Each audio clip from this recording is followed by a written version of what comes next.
Hello everyone, welcome to excellent warrior. दोस्तों आज हम सॉल्व करेंगे एलटी ग्रेड यूपी का जो एलटी ग्रेड इंग्लिश का क्वेश्चन पेपर है 2018 वाला, उसको हम सॉल्व करेंगे। एक एक पॉइंट को आप ध्यान से देखिएगा, नहीं समझ में आए दोबारा वीडियो को देखिएगा, फिर भी ना समझ में आए आप कमेंट बॉक्स में हमको कमेंट करिएगा, उसका उत्तर हम आपको दे देंगे।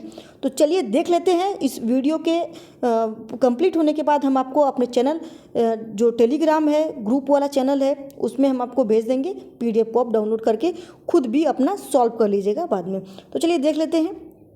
इसमें दिया है, सबसे पहला वाला क्वेश्चन है change the following sentence into passive voice. Sentence को पैसिव वॉइस में सॉल्व करना है। क्या है इसमें? Somebody had cleaned my shoes and brushed my suit, यानी कोई मेरे शूज़ को जो है साफ़ किया और मेरे जो सूट है उसको भी ब्रश किया। तो इसका आंसर हो जाएगा दोस्तों डी नंबर का, my shoes had been cleaned and my suit brushed. मेरा जो शूज़ है उसको क्लीन किया गया और हमारे सूट को जो है ब्रश किया गया है। ठीक है, इसमें यहाँ पे बाई नहीं यूज़ होगा। क्यों नहीं यूज़ होगा? क्योंकि यहाँ पे इंडिफिनिट प्रोनाउन है समबॉडी, तो इसमें इसको स्किप किया जा सकता है। जो बाई समबॉडी नहीं लगाइएगा, इसमें लगाने की ज़रूरत नहीं होती है। ठीक है, समबॉडी हो तो लगाने की ज़रूरत नहीं है। अगर किसी स्पेसिफिक नाम को या नाउन को रखा रहेगा तब आप लगाते हैं, बाई लगा करके यूज़ करते हैं उसको। अदरवाइज़ अगर इंडिफिनिट प्रोनाउन है तो आप उसको स्किप भी कर सकते हैं। ठीक है, और यहाँ पे दिया गया है हैड, तो यहाँ पर हैड बीन हो जाएगा, थर्ड फॉर्म लगेगा ही। ठीक है, थर्ड फॉर्म लगेगा ही। तो चलिए अगला देख लेते हैं। अगला क्वेश्चन है, आप डिटेल में भी देख लीजिएगा, हम आपको टेलीग्राम जो चैनल है उस पर हम आपको भेज देंगे, आप डिटेल वाला देख लीजिएगा बॉक्स का। अगला है question, Robert Frost was. Robert Frost जो है ये यूपी के सिलेबस में है रॉबर्ट फ्रॉस्ट। इसमें पूछा जा रहा है रॉबर्ट फ्रॉस्ट जो है वो क्या थे, तो वो एक अमेरिकन पोएट थे जो कि सेटल्ड हुए थे। कहाँ पे हुए थे? न्यू इंग्लैंड में। देखिए दोस्तों, ये जो न्यू इंग्लैंड दिया गया है, ये पूछा जाता है कि कौन से अमेरिकन पोएट हैं, राइटर हैं जो कि न्यू इंग्लैंड से एसोसिएट किए जाते हैं, तो वो हैं दोस्तों रॉबर्ट ली फ्रॉस्ट। रॉबर्ट ली फ्रॉस्ट आपके यूपी PGT में भी हैं सिलेबस में, अमेरिकन पोएट में। तो आप उसको डिटेल अगर देखना हो तो हमारे चैनल पर हम यूपी PGT का जो है TGT PGT का रंजीत सिंह का भी सॉल्व करवाए हैं बुक, और घटना चक्र भी करवाए हैं, तो आप वहाँ से देख लीजिएगा। अगला क्वेश्चन है, Stanley Webber in the birthday party pretend to be one time. जो बर्थडे पार्टी में स्टैनले वेबर होता है कैरेक्टर, बहुत विचित्र कैरेक्टर है ये। जो कैरेक्टर जो बर्थडे पार्टी में दिखाया गया है हेरोल्ड पिंटर के द्वारा दोस्तों, उसमें पूछा जा रहा है कि वो जो स्टैनले वेबर है वो प्रिटेंड करता है एक टाइम के लिए क्या? पियानिस्ट। क्या प्रिटेंड करता है दोस्तों? पियानिस्ट। पियानिस्ट वही जो पियानो बजाने वाले होते हैं। ठीक है, समझ में आया? अगला क्वेश्चन देखते हैं, the 4 humour in Ben Jonson's time war. 4 humours जो बेन जॉनसन का है वो क्या होता है? तो वो होता है दोस्तों blood, phlegm, yellow bite, black bite. ठीक है, येलो बाइट, ब्लैक बाइट। ठीक है, क्या है? Blood, phlegm, yellow bite, black bite. Bile है, बाइट नहीं। ठीक है, तो इसका आंसर समझ में आ गया। अगला देख लेते हैं, बेन जॉनसन को कॉमेडी ऑफ ह्यूमर्स के नाम से भी जाना जाता है। अगला क्वेश्चन है, who is sick of self love in Shakespeare's 12th night. ये तो आप स्टूडेंट होंगे TGT या PGT के, तो आपको पता ही होगा, ये तो सबको पता होगा। सेल्फ लव का सिक जो है बीमार किसको बोला गया है 12th नाइट में? तो वो बोला गया है मलवोलियो को। मलवोलियो जो कि थोड़ा सा सनकी टाइप का आदमी था, मैनेजर होता है ओलिविया का, ये बहुत सनकी टाइप का होता है। इसको जो है ट्रैप किया जाता है मारिया और सर टॉबी ब्लेंच, इन लोगों के द्वारा जो है इसको ट्रैप किया जाता है। अगला क्वेश्चन है sleep walking scene occurs in. Sleep walking का सीन जो है बहुत इंपॉर्टेंट है, ये ऑकर होता है वो शेक्सपियर के किस वर्क में ऑकर होता है? तो वो होता है दोस्तों मैकबेथ में। किस में होता है? मैकबेथ में। मैकबेथ में जो है जो लेडी मैकबेथ होती है वो इतना ज़्यादा मर्डर और टेरर देख लेती है जिस वजह से उसको जो है नींद में चलने की बीमारी हो जाती है। वही आपका सीन जो है पूरा दिखाया गया है एक्ट 5 और सीन फर्स्ट में दिखाया गया है। किस में दिखाया गया है दोस्तों? इसको नोट कर लीजिएगा क्योंकि ये बहुत इंपॉर्टेंट सीन होता है, जिस वजह से आप एक्ट जो है याद कर लीजिएगा। अगला देख लेते हैं, where does the third act in Arms and the Man. Third act in Arms and the Man take place. कहाँ पर प्लेस किया गया है third act Arms and the Man का? तो वो किया गया है दोस्तों लाइब्रेरी में किया गया है। लाइब्रेरी में दिखाया गया है थर्ड एक्ट जो है आर्म्स एंड द मैन, जो कि GB शाह के द्वारा लिखा गया है। ठीक है, अगला देख लेते हैं, जीबी शॉ जो है नोबेल प्राइज पाने वाले राइटर हैं। अगला देख लेते हैं, choose the correct form of the verb given in the blanks. आपको जो है क्या चूज करना है, ब्लैंक जो इसमें ब्रैकेट में दिया गया है वर्ब फॉर्म, उसको आपको करेक्ट फॉर्म में रखना है कि यहाँ पे किस फॉर्म में इसको रखा जाएगा वर्ब को। ठीक है, क्या दिया गया है, it is very pleasant, it is very pleasant wake up and hear the rain beat on the windows. तो यहाँ पे हो जाएगा दोस्तों सी नंबर का जो दिया गया है टू वेक, वर्ब लगाया है, हियर एंड यहाँ पे हो जाएगा बीटिंग। ठीक है, अगला देख लेते हैं, Dryden's all for love is a retelling of Shakespeare's. यानी कि ड्राइडन जो है, जॉन ड्राइडन जो कि रेस्टोरेशन एज के राइटर हैं, उनका ऑल फॉर लव जो है वो रिटेलिंग है, यानी दो पुनः टेल किया गया कहानी है शेक्सपियर के किस कहानी का। तो ये है दोस्तों शेक्सपियर का वर्क जो है एंटोनियो एंड क्लियोपत्रा। एंटोनियो एंड क्लियोपत्रा, इससे आप परिचित होंगे। ये जो है दोस्तों, ये एंटोनियो एंड क्लियोपत्रा जो है दोस्तों, इसका जो पहला वाला जो फॉर्म होता है, यानी कि एक इनका है जूलियस सीजर। जूलियस सीजर का नाम सुने होंगे शेक्सपियर के वर्क का, जूलियस सीजर। ठीक है, थोड़ा सा एडिशनल नॉलेज भी ले लेना चाहिए। ठीक है, जूलियस सीजर, तो जो जूलियस सीजर होता है दोस्तों ना, उसका जो मर्डर हो जाता है, उसके बाद की कहानी इसमें दिखाया गया एंटोनियो एंड क्लियोपत्रा में। और इसी को उठा करके ड्राइडन जो है अपना नाम बदल करके इस कहानी का ऑल फॉर लव रखते हैं। ठीक है, और एक फैक्ट आपको बता दें, जिस लैंग्वेज में शेक्सपियर एंटोनियो एंड क्लियोपत्रा लिखे हैं, यानी ब्लैंक वर्स में, उसी में जो है दोस्तों ब्लैंक वर्स के ही फॉर्म में ये भी लिखे हैं। कौन? जॉन ड्राइडन भी लिखे हैं। अगला क्वेश्चन देखिए, जो अभी आपको बताई हूँ वही है कि ड्राइडन का ऑल फॉर लव जो है वो लिखा गया है, किस फॉर्म में लिखा गया है, किस फॉर्मेट में लिखा गया है, तो वो लिखा गया दोस्तों ब्लैंक वर्स में, जिसमें कि मोस्ट ऑफ द शेक्सपियर का वर्क जो है उसी फॉर्म में लिखा गया है। अगला है identify the correct sentence. Correct sentence आपको बताना है, इसमें क्या होगा आपका, तो देखिए सी नंबर का जो है आंसर वो सही हो जाएगा। इसमें दिया गया है she entered the room without knocking on the door, यानी वो रूम में जो है इंटर करती है बिना नॉक किए, बिना डोर पर नॉक किए ही वो इंटर कर जाती है। तो इंटर करना is the self sufficient word for the entering, यानी इंटर करना जो इसमें दिया है, इंटर्ड वर्ड जो दिया है वो इंक्लूडेड है इन इनटू। ठीक है, इसमें आपको इन इनटू लगाने की ज़रूरत नहीं है। क्यों? क्योंकि यहाँ पर ऑलरेडी आपका जो है इन इनटू इंक्लूडेड हो जाएगा, किसमें? इंटर्ड में। यानी entered is the self sufficient word to introduce to show the that sense, यानी ये सेंस जो है पर्याप्त है इसमें, इसलिए यहाँ पे न इन लगेगा न इनटू लगेगा, कुछ भी लगाने की ज़रूरत नहीं है, इंटर्ड केवल पर्याप्त है। अगला क्वेश्चन देख लेते हैं, fill in the blanks. Fill in the blanks है आपका, इसमें क्या दिया गया है, do you ever send for things rather than buying them in shops. यानी कि इसका जो उत्तर जो हो जाएगा आपका, प्रीपोजिशन आपको ऐड करना है, तो आप क्या करेंगे, इसमें ऑफ प्रीपोजिशन को यहाँ पे प्लेस करेंगे।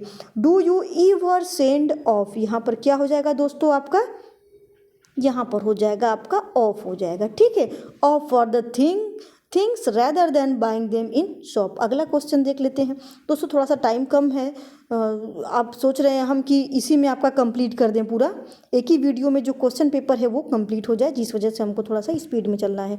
आपको हम पीडीएफ भेज देंगे, आप अपना टेलीग्राम पे देख लीजिएगा। ठीक है, इसमें है आपको कैसे इसको बनाना है।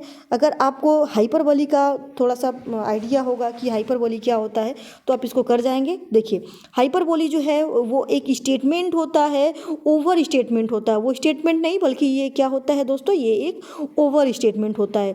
तो ये हाइपरबोली का आपका हो जाएगा statement that is made emphatic by over statement, यानी कि उस पर जो है एम्फैथेट किया जाता है, यानी दबाव बनाया जाता है किसी ओवर स्टेटमेंट का, यानी बढ़ा चढ़ा के बोलने वाला।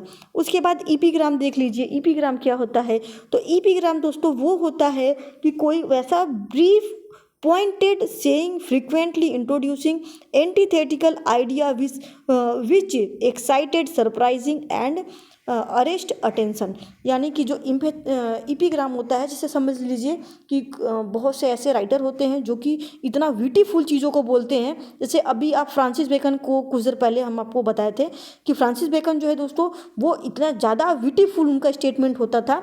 जैसे वो बताए हैं कि प्रैक्टिस मेक्स मैन परफेक्ट, ये बताया गया है। ये एक ब्यूटीफुल स्टेटमेंट है। तो इसमें ये होता है दोस्तों कि किसी छोटे से शब्द में ही कुछ अच्छी चीज़ें बोल जाना ब्यूटीफुल तरीके से, बुद्धिमत्तापूर्ण से। तो ये हो गया। उसके बाद एंटीथेसिस क्या होता है? तो एंटी से ही आप समझ गए होंगे कि एंटी का मतलब विरोध होता है, ठीक है। तो एंटीथेसिस का मतलब ये हो जाएगा किसी चीज़ का कंट्रास्ट, यानी अपोजिशन। इसमें देखिए दिया गया है ना, स्ट्राइकिंग अपोजिशन और कंट्रास्ट ऑफ वर्ड और sentiments made in the same sentence, यानी कि एक ही सेंटेंस में दो अपोजिट चीज़ों को रखना। यानी कि एक जगह पर आप लिख दीजिए he is a good thief, he is नहीं, जैसे मान लीजिए रख दिए, आप लिख दिए एक सेंटेंस में he is the honest thief, यानी वो एक ईमानदार चोर है। अब वो ईमानदार भी है, चोर भी है, तो ये आपका क्या हो जाएगा दोस्तों? एंटीथेसिस हो जाएगा। उसके बाद जो है एक और स्टेटमेंट दिया गया है, ये देखिए, ये इपीग्राम का हो गया, ठीक है, ये इपीग्राम का हो गया। और अगला जो है हम आपको बता दें कि जो अगला है एफेमिज्म, तो यूफेमिज्म। तो यूफेमिज्म क्या होता है दोस्तों? तो जो यूफेमिज्म होता है दोस्तों, वो होता है description of agreeable things by unagreeable things by disagreeable things by agreeable name, यानी कि किसी चीज़ को जो है आप अपोजिट कर रहे हैं, किसी चीज़ को आप डिनाई कर रहे हैं, वो भी बहुत अच्छे शब्दों में, ठीक है। एक बार इसको हम फिर से मैच करा देते हैं, जिससे आपको आसानी हो जाएगा, ठीक है। ये हो गया आपका, ठीक, एंटीथेसिस आपका अपोजिशन, ठीक, समझ में आ गया। ये हो गया मैचिंग। अगला देख लेते हैं। अगला क्वेश्चन है 14 नंबर का क्वेश्चन है, who has described Bacon as the wisest brightest meanest of mankind. देखिए, फ्रांसिस बेकन को कौन बोला है कि ये जो है ब्राइटेस्ट हैं, वाइजेस्ट हैं, ब्राइटेस्ट हैं, मीनेस्ट हैं ऑफ मैनकाइंड, यानी मानव जाति की ये क्या है? वाइजेस्ट हैं, बुद्धिमान है, ब्राइटेस्ट काफ़ी चमकीले हैं, और मीनेस्ट मतलब तुच्छ भी हैं। तो कौन बोला है ये बात? तो ये बोले हैं हमारे सबसे बड़े क्रिटिक अलेक्जेंडर पोप। ये जो दोस्तों हैं अलेक्जेंडर पोप, इनसे सब लोग डरते थे। क्यों? क्योंकि ये देखिए, ये थोड़े से 4 फुट के आदमी थे, इनकी हाइट जो है 4 फुट की थी, और इनके जो बैक पे है हंच बैक होता है, हंच बैक, इनके पीठ जो है थोड़ा सा कुबड़ जो होता है, कुबड़ होते हैं ये, ठीक है। और ये महाशय ऐसे होते हैं दोस्तों कि अगर इनके दिमाग में कोई चढ़ गया तो उसको इतना क्रिटिसाइज करेंगे कि पूछिए मत। ये है अलेक्जेंडर पोप, जो कि रेप ऑफ लॉक लिखते हैं। वही बोलते हैं फ्रांसिस बेकन को wisest brightest and meanest of Mankind. अगला क्वेश्चन देख लेते हैं, who is the essayist who called his essay disperse meditation. Disperse meditation, तो इसमें पूछा जा रहा है कि कौन से एसेइस्ट हैं जिनको कि बोला गया है डिस्पर्स मेडिटेशन। तो वो बोला गया है, बोले हैं आपके फ्रांसिस बेकन, ठीक है। वो अपने जो इनके जो वर्क होते हैं फ्रांसिस बेकन के, वो अपने वर्क को बोलते हैं, क्या बोलते हैं दोस्तों? Disperse meditation. क्या बोले हैं? डिस्पर्स मेडिटेशन, ठीक है, याद रखिएगा। ये अपने वर्क को बोले हैं डिस्पर्स मेडिटेशन। अगला क्वेश्चन देख लेते हैं, who wrote under the pseudonym alpha of the plough. Alpha of the plough, तो वो कौन बोले हैं दोस्तों? तो वो बोले हैं एजी गार्डिनर, ठीक है। एजी गार्डिनर द फेलो ट्रेवलर इन्हीं का है, ठीक है। एजी गार्डिनर ये क्या बोलते हैं? अल्फा ऑफ द प्लाउ इनका जो है स्यूडोनिम होता है। अगला क्वेश्चन देख लेते हैं, the word Ilia is associated with. देखिए, यूपी पीजीटी का जब हम पढ़ा रहे थे चार्ल्स डिकेंस वाला वर्क, जो रंजीत सिंह का बुक है, जो हम सॉल्व करा रहे थे चार्ल्स डिकेंस को, तो इनको बोले थे ना कि इलिया नाम जो है ये एक इटालियन क्लर्क के नाम के टाइटल से ये लिए हैं, और ये इनको एसोसिएट किससे किया जाता है? चार्ल्स लैम्ब जो है इनको एसोसिएट किया जाता है इलिया के द्वारा, क्योंकि ये जो है इसी नाम से अपना वर्क जो है लिखते हैं, एसेज ऑफ इलिया। एक आदमी होता है दोस्तों, एक आदमी होता है साउथ सी में, जो साउथ सी है कंपनी, उसमें जॉब कर रहा होता है, उसी का जो टाइटल है नाम का इटालियन आदमी रहता है, उसी को चार्ल्स लैम्ब जो है अपना सीडोनिम बनाते हैं। अगला क्वेश्चन है how much money does the narrator of the short story Lencione have when the story opens. यानी कि how much money does the narrator of the short story, यानी कि जो नरेटर है शॉर्ट स्टोरी का वो जो है वो जब नरेट होता है, जब जो है कहानी शुरू होती है, जब शुरू होती है स्टोरी शॉर्ट स्टोरी, तो उस टाइम पे कितना पैसा रहता है नरेटर के पास, तो ये पूछा जा रहा है। तो कितना रहता है 80 फ्रांस कितना होता है 80 फ्रांस होता है, याद रखिएगा ये 80 फ्रांस होता है। ठीक है, इसका थोड़ा सा बॉक्स में देख लेते हैं क्या दिया गया है। तो लंसियोन बाय द समरसेट मगहम, ठीक है, W समरसेट मगहम के द्वारा recount the lunch he had with a woman who admired his writing. When the story opens, narrator of the short story had 80 francs, यानी उसके पास जब कहानी शुरू होती है तो कितने रुपए होते हैं 80 फ्रांस होते हैं। अगला देख लेते हैं who is credited for pioneering the historical novel, यानी कि कौन किसको पियोनियर बोला जाता है हिस्टोरिकल नॉवेल का, तो वो बोला जाता है आपका वाल्टर स्कॉट को। किसको बोला जाता है दोस्तों, वाल्टर स्कॉट को बोला जाता है। अगला क्वेश्चन देख लेते हैं the phrase 2 inches of every is used for the plots of, यानी कि जो जेन ऑस्टिन है वो यूज़ की है फ्रेज को 2 इंचेस ऑफ इवोरी यूज़ की हैं। ठीक है, जेन ऑस्टिन जिनको आप जानते ही होंगे जो कि एक नॉवलिस्ट होती हैं, वही यूज़ की हैं 2 इंचेस ऑफ इवोरी को। अगला क्वेश्चन देख लेते हैं, ये एक डोमेस्टिक नॉवेल राइटर होती हैं, डोमेस्टिक नॉवेल लिखने वाली राइटर होती हैं। अगला देख लेते हैं who is Pip tutor in London in Dickens Great Expectation. देखिए यहाँ पे थोड़ा सा मिस्टेक हो गया है, डिकेंस यहाँ पे ये होना चाहिए अपोस्ट्रॉफी। ठीक है, डिकेंस चार्ल्स डिकेंस का एक वर्क है दोस्तों ग्रेट एक्सपेक्टेशन। तो पूछा जा रहा है उसमें जो है पीप रहता है करेक्टर, तो पीप का जो ट्विटर है लंदन में जो ट्विटर रहता है, पीप लंदन पढ़ने जाता है, पीप जो है दोस्तों लंदन पढ़ने के लिए जाता है, उस टाइम पर उसका ट्विटर का नाम क्या होता है, तो उसके ट्विटर का नाम होता है दोस्तों मैथ्यू पॉकेट। ठीक है, क्या नाम होता है मैथ्यू पॉकेट। उसका जो बेटा होता है मैथ्यू पॉकेट का, वो भी इसी के साथ पढ़ रहा होता है। अगला क्वेश्चन देख लेते हैं, अगला है फील्डिंग्स जोसेफ एंड्रयूज पैरोडीज, यानी जो फील्डिंग का जो है हेनरी फील्डिंग का जो जोसेफ एंड्रयूज जो वर्क है वो पैरोडी है। वो किसका पैरोडी है, तो वो है दोस्तों पामेला का जो है ये पैरोडी करते हैं जोसेफ एंड्रयूज। ठीक है, हेनरी फील्डिंग जो है वो अपने जोसेफ एंड्रयूज़ में पामेला का जो है पैरोडी किए हैं।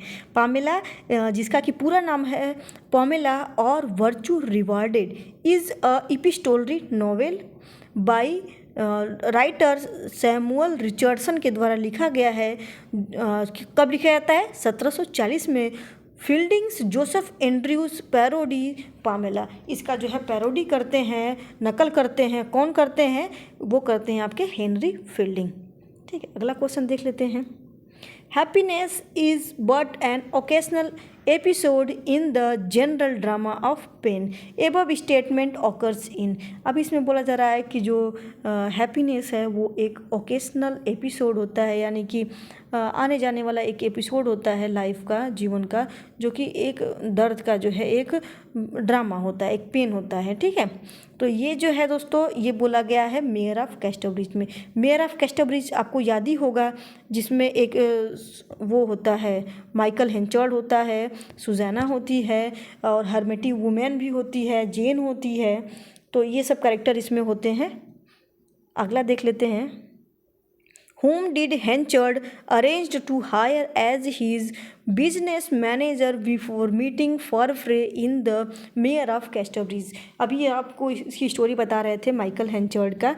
तो जो माइकल हेंचर्ड होता है दोस्तों मेयर ऑफ कैस्टरब्रिज में वो मेयर होता है। कहाँ का मेयर होता है, कैस्टरब्रिज का। हेंचर्ड जो है माइकल हेंचर्ड जो है दोस्तों वो कैस्टरब्रिज का क्या होता है, कैस्टरब्रिज का ये एक मेयर होता है।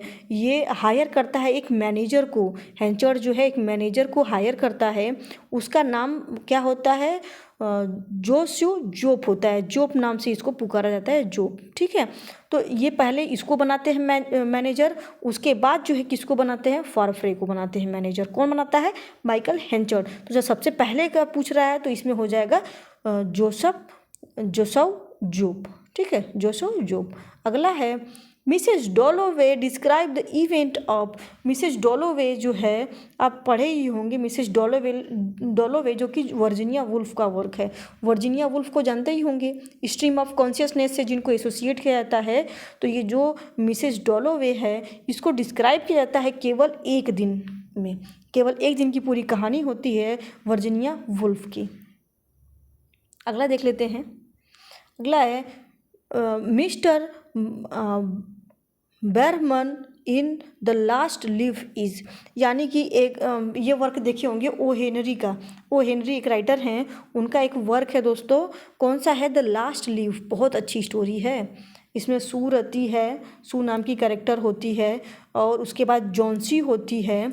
तो ये सब इसमें कैरेक्टर होते हैं और इसमें इतनी अच्छी कहानी है दोस्तों, बहुत ही इंस्पिरेशनल कहानी है, आप इसको देखिएगा।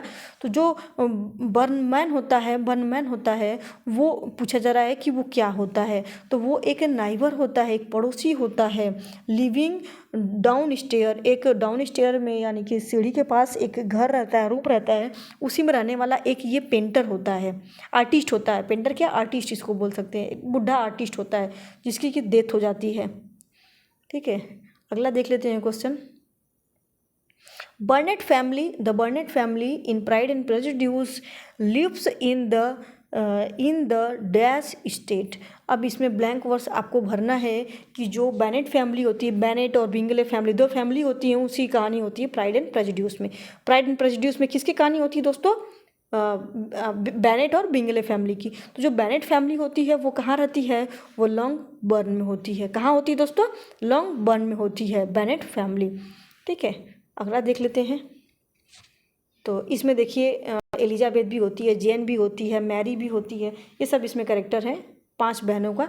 अगला देख लेते हैं 28 नंबर का जो क्वेश्चन है उसमें दिया गया है, who is the Old Man in the Old Man and the Sea. Old Man and the Sea, ये भी बहुत इंस्पिरेशनल कहानी है। अमेरिकन राइटर जो हैं, अमेरिकन राइटर अर्नेस्ट हेमिंगवे। कौन है राइटर दोस्तों, अर्नेस्ट हेमिंगवे, इन्हीं की कहानी है। ये जो कहानी है किसकी है, अर्नेस्ट हेमिंगवे की है। इसी के लिए इनको जो है नोबेल प्राइज़ इनको मिला है, ओल्ड मैन एंड द सी के लिए। इसमें पूछा जा रहा है कि उसमें एक जो ओल्ड मैन होता है उसका क्या नाम होता है। तो उसका नाम होता है दोस्तों सेंटियागो। ठीक है, क्या नाम होता है दोस्तों, सेंटियागो। अगला देख लेते हैं। The statement all animals are equal but some are more equal than others. अब ये भी एक बहुत अच्छा वर्क है दोस्तों। इसमें पूछा जा रहा है कि स्टेटमेंट जो है वो क्या दिया गया है, all animals are equal but some are more equal than others. या ये जो है दोस्तों एनिमल फॉर्म, जॉर्ज ऑरवेल उनका जो है वर्क एनिमल फॉर्म ये है, ये बहुत अच्छा, ये पॉलिटिकल नॉवेल है। और इन्हीं का एक वर्क है दोस्तों 1984। ठीक है, big brother is watching you, इसमें स्टेटमेंट दिया गया है, बहुत ही अच्छा है। इसमें जो है हिटलर को दिखाया गया है, इनडायरेक्टली बताया गया है। ठीक है, अगला देख लेते हैं। Lord of the flies is a literal translation of. Lord of the flies जो है दोस्तों ये एक लिटरल जो है ये ट्रांसलेशन है, वो किसका है, तो वो है दोस्तों बियालज़ेबब का। बियालज़ेबब का नाम सुने ही होंगे। बियालज़ेबब जो है जॉन मिल्टन का जो वर्क है दोस्तों पैराडाइज लॉस्ट, उसमें जो इविल कैरेक्टर बियालज़ेबब को दिखाया गया है उसी के बारे में बोला जा रहा है कि लॉर्ड ऑफ द फ्लाइज में जो है लिटरल जो है ट्रांसलेशन है इसका। ठीक है, अगला देख लेते हैं। Unoka is associate with the novel. Unoka जो है ये हालांकि इसमें ये डेट रहता है ऑलरेडी, इसमें इसका जो है डेथ दिखाया गया कि ऑलरेडी ये पहले से ही मृत इसमें दिखाया गया है कैरेक्टर को। किसमें दिखाया गया है, थिंग्स फॉल अपार्ट, जो कि एक राइटर हैं, नॉर्वेजियन राइटर होते हैं दोस्तों। कौन होते हैं, चिनुआ अचबे, क्या नाम होता है, देखिए यहाँ पे बॉक्स में लिखा गया है, नाइजीरियन ऑथर हैं ये एक, चिनुआ अचबे, ठीक है, चिनुआ अचबे। अदर कैरेक्टर इसमें कौन कौन से हैं, देखिए यूनोका हो गया, नोआई होता है, यूकेन मोफुआ होता है। इसमें नाम थोड़े से अजीब अजीब हैं दोस्तों, तो आप पढ़ लीजिएगा, बाकी आपको बता दिए। अगला देख लेते हैं। अगला है इसमें, choose the best alternative which express the meaning of the underline phrases. अब इसका आपको बेस्ट मीनिंग पूछा जा रहा है, क्या है लाइन, क्या है दोस्तों, है इसमें, what egged you on to become a social worker. देखिए एग्ड यू ऑन, इसका आपको मतलब बताना है। इसका मतलब होता है अर्ज्ड, ठीक है, अर्ज का मतलब होता है यानी कि किसी को इंस्पायर करना या हिम्मत होना किसी चीज़ का, ठीक है, तो इसका मतलब हो जाएगा अर्ज्ड। अगला देख लेते हैं। रामानुजन जो कि आपके एक इंडियन राइटर हैं, उनका एक वर्क है Kanthapura organises the women calls in the group, यानी कि कांथापुरा जो है वर्क रामानुजन का, उसमें एक ऑर्गेनाइजेशन होता है वुमेन के लिए, उस ग्रुप का क्या नाम होता है, उस ग्रुप का जो नाम रहता है दोस्तों वो होता है ग्राम सेविका, महिला सेविका। तो इसमें जो नाम रहता है दोस्तों वो होता है आपका महिला सेविका। क्या होता है नाम उसका, महिला सेविका, देख लीजिए एक बार, महिला सेविका, ठीक है, महिला सेविका, भूलिएगा नहीं क्योंकि इसमें कन्फ्यूज़न होता है, ठीक है, महिला सेविका। अगला देख लेते हैं, ठीक है, अगला क्वेश्चन देख लेते हैं। अगला है, read the passage given the below carefully and answer the question. ये भी देखिए पैसेज आ गया, तो पैसेज तो आप खुद से देख लीजिएगा, हम PDF आपको भेज देंगे, ठीक है, क्योंकि पैसेज ऐसे ऑनलाइन में कराने में थोड़ा सा दिक्कत होता है। ये क्वेश्चन है दोस्तों 34 to 38। अब 38 के बाद से हम जो है पुनः अपना क्वेश्चन पे आते हैं। Read the following poetic line. अब देखिए पोएटिक लाइन, ये एक प्रोज भी दिया है, एक पोएट्री भी दिया गया है, ठीक है, तो आप प्रोज पोएट्री दोनों आप देख लीजिएगा। इसमें जो है आपका 42 तक है, ये 42 हो गया। आगे का हम देख लेते हैं। आगे का है, choose the correct spelled word, ठीक है, 43 to 45, 43 से आपको 45 तक आपको करेक्ट स्पेलिंग देखना है, ठीक है, तो देख लेते हैं। इसमें हो जाएगा आपका पहला वाला जो है इनक्रेडिबल आपको बताना है, तो इनक्रेडिबल में जो है दोस्तों वो आई से शुरू होगा, इनक्रेडिबल इंडिया होता है ना, इनक्रेडिबल, ठीक है, इनक्रेडिबल इंडिया होता है, ठीक, ये हो जाएगा स्पेलिंग आपका, ठीक। ये जो सब अलग अलग जो दिया है वो सब गलत है। क्या दिया है, अनक्रेडिबल ये नहीं हो सकता है, ठीक है, डिसक्रेडिबल ये भी नहीं होता है, और इन जो है आपका ऐसे ही शुरू होता है, IN से ही शुरू होता है, याद रखिएगा। अगला क्वेश्चन है, which of the following has the correct spelling. इसमें भी बताना है, कोनाइजोर का बताना है आपको, ठीक है, कोनाइजोर का। तो आप इसको कैसे याद करेंगे, ये हम आपको जूम करके दिखा दे रहे हैं कि आपको कैसे याद करना है। ये देखिए, ये जैसे हम लोग याद करते हैं वैसे हम आपको बता रहे हैं। सबसे पहले आप जो है क्या लिखिएगा, कोन लिखिएगा, ठीक है, कोन, इसका जो करेक्ट स्पेलिंग है ये होगा, ठीक है, कोन, इतना करिएगा। फिर नॉइज़ लिखिएगा, NOIS, ठीक है, तो नॉइज़ का स्पेलिंग क्या होता है, NOISE, नॉइज़ होता है, तो आप यहाँ पे SE के बजाय डबल SSE करिएगा, ठीक है, को नॉइज़ियर पे आखिरी में UR कर दीजिएगा, ठीक है। आपको इसमें पूछा कहाँ जाता है स्पेलिंग, कहाँ पे ऐसे ही कंफ्यूज करता है, तो करता है आपका यहाँ पे करता है, ठीक है, कोन नॉइज़र। आपको कैसे याद करना है, कोन नॉइज़र, ठीक है। अगला देख लेते हैं। अगला है, find out the correct spelled word. अब इसमें करेक्ट है तो रेस्टोरेंट का स्पेलिंग पूछा है, तो आप इसको कैसे याद करेंगे, रेस्ट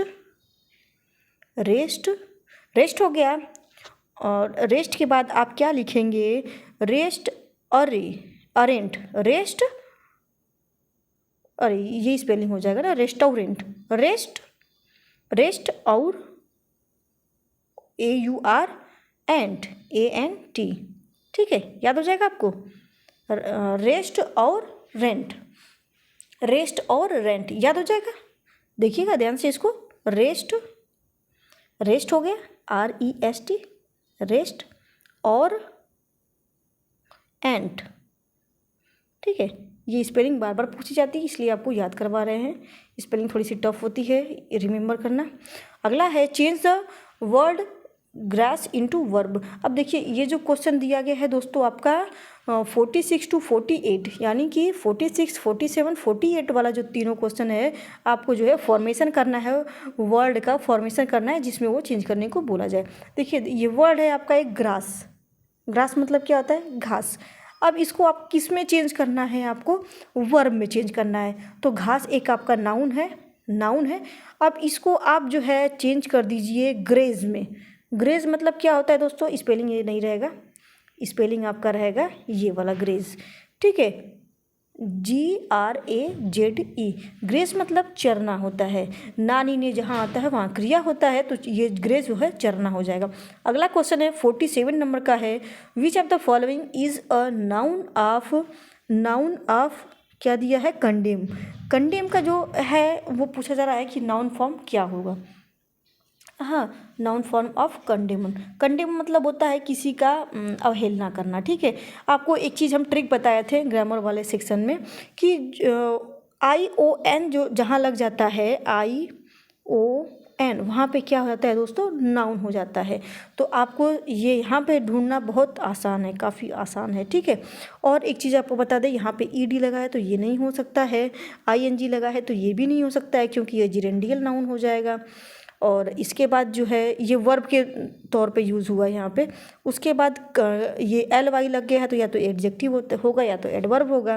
तो उसके बाद हम आपको ये बताए ही थे कि ION जहाँ लग जाए वहाँ पे आपका नाउन हो जाएगा, ठीक है। अगला देख लेते हैं, which of the following is the verb of eternal, यानी कि ये जो वर्ड दिया गया है वर्ब है इटर्नल, इसका इटर्नल का वर्ब जो है वो क्या हो जाएगा। तो एक चीज़ हम आपको ये भी बताए थे कि जहाँ पे SE हो या फिर ZE हो तो वो क्या हो जाता है दोस्तों, वो एक हो जाता है आपका वर्ब हो जाता है। क्या हो जाता है, वर्ब हो जाता है। देखिए इंटरनलाइज, ये जो है आपका वर्ब होगा। अगला है punctuate the following statement correctly, main में कम एंड मेन में गो, बट आई गो फॉर ईवर। यानी इसमें जो है स्टेटमेंट ये काफ़ी अच्छा ये है बात जो कहा गया है कि आदमी जो है वो आएंगे जाएंगे लेकिन मैं यूं ही चलता रहूँगा। और इसका जो पंक्चुएशन है वो आपका करेक्ट फॉर्म जो हो जाएगा वो ये हो जाएगा, मेन में कम मेन में go but I go for ईवर। देखिए यहाँ पे मेन में कम कॉमा मेन में गो कामा बट आई गो फॉर ईवर, ये आपका करेक्ट पंक्चुएशन है। अगला देख लेते हैं, अगला भी पंक्चुएशन का है। अगला पंक्चुएशन का क्या दिया गया है, I therefore request to grant me leave. ये एप्लीकेशन लिखते टाइम आपको बताया गया होगा कि आई देयर फॉर रिक्वेस्ट के बाद कॉमा लगाया जाता है। वहाँ पे भी पंक्चुएशन का काफ़ी ज़्यादा यहाँ पे नोटिस किया जाता है कि जो एप्लीकेशन हम लोग लिखते थे अपने स्कूल टाइम में तो ऐसे ही लिखवाया जाता था कि आई देयर फॉर रिक्वेस्ट के बाद जो है आपको कॉमा प्लेस करना है, तो ये करेक्ट हो जाएगा आपका। अगला देख लेते हैं, punctuate the following sentence correctly, I like all things good and bad beautiful and अगली डार्क एंड ब्राइट। देखिए इसमें जो है आपको जो दिखाया गया है बताया गया है, इसमें बोला जा रहा है I like all things good and bad, ठीक है। उसके बाद good and bad, beautiful and अगली, डार्क एंड ब्राइट, ठीक है। तो अब इसमें जो है आपको ज़्यादा से ज़्यादा जो आपको यहाँ पर प्लेस करना होगा वो आपको इसमें जो है आपको कॉमा प्लेस करना होगा। देखिए इसका जो आंसर हो जाएगा दोस्तों ये बी वाला देखिए सही होगा। I like all things good and bad but good and bad beautiful and अगली डार्क एंड ब्राइट। देखिए इसमें एंड करके जोड़ा गया है, एंड करके जो है दोस्तों जोड़ा गया है। कैसे जोड़ा गया है देखिए इसमें बोला जा रहा है I like all things good and bad. देखिए सबसे पहला फॉर्मेशन ये हो गया गुड एंड बैड का। उसके बाद ब्यूटीफुल एंड अगली, अगला जो है फॉर्मेशन है एंड का, तो एंड लगाकर जो जोड़ा गया है ब्यूटीफुल एंड अगली को, उसके बाद डार्क एंड ब्राइट को जोड़ा गया है। तो उन सब के बीच में जो है कॉमा कॉमा सीक्वेंस में आ रहा है, तो कॉमा कॉमा लगेगा, ठीक है। तो दोस्तों देखिए 51 तक हम आज क्लियर कर लिए हैं। अगले वीडियो में हम जो रिमेन का जो क्वेश्चन बचा रहेगा रिमेनिंग, उसको हम सॉल्व करेंगे। वीडियो थोड़ी सी लेंथी हो जा रही है, जिस वजह से आपको उबाऊ न लगे, आप जो है अभी 50 कर लीजिए, और जब ये जो है कंप्लीट हो जाएगा, ये क्वेश्चन जो है कंप्लीट हो जाएगा, तब हम आपको अगले यानी कि अगले सेक्शन में ये कंप्लीट हो जाएगा, उसके बाद जो है हम आपको टेलीग्राम पर भेज देंगे, ठीक। आप टेलीग्राम पे जुड़ जाइएगा, लिंक डिस्क्रिप्शन बॉक्स में हम आपको टेलीग्राम का दे देंगे, वहाँ से PDF आपको इजीली मिल जाएगा। चलिए मिलते हैं अगले वीडियो में। चैनल को लाइक शेयर सब्सक्राइब करना प्लीज़ प्लीज़ प्लीज़ नहीं भूलिएगा दोस्तों। इतना आपके लिए मेहनत करते हैं, तो थोड़ा सा आप लोग भी अपना एफर्ट लगा दीजिए, चैनल को सब्सक्राइब जरूर कर दीजिए। थोड़ा सा करेज होता है, थोड़ा मोटिवेट होते हैं हम।